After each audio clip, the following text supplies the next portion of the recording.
Hey, it's Michelle, your dietitian. How are you today?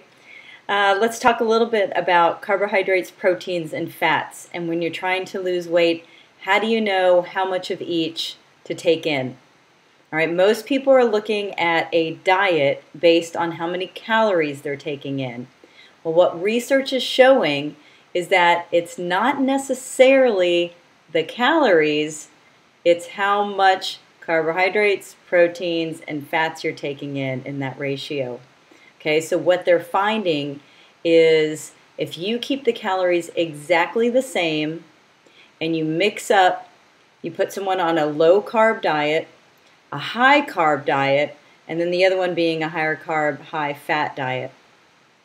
These people, and typically they're looking at rats so we can study their fat as well, but what they're finding is those that are on a higher carbohydrate diet, whether it's fruits, vegetables, or starches as far as the carbs, are not losing weight at the same rate.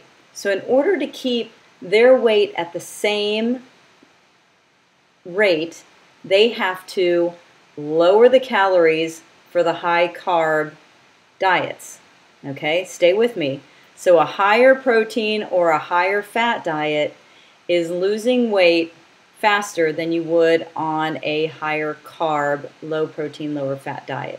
Okay, so not only that, okay, so that shows that a little bit of higher protein, a little bit of fat are going to be good things for you to help lose weight. The other thing that they found is when they opened up the stomachs of these rats, they found that the high carb rats had belly fat. Yes, they did. They had way more belly fat than the higher protein or the higher fat ones. And the high protein and high fat ones had more lean muscle. Okay, I'm not saying go overboard on the protein and fat, but I want you to start incorporating a little bit more lean protein in each meal, breakfast, lunch, and dinner. If you eat 3 meals, if you only eat 2, bump it up on both of those, and add in those good fats.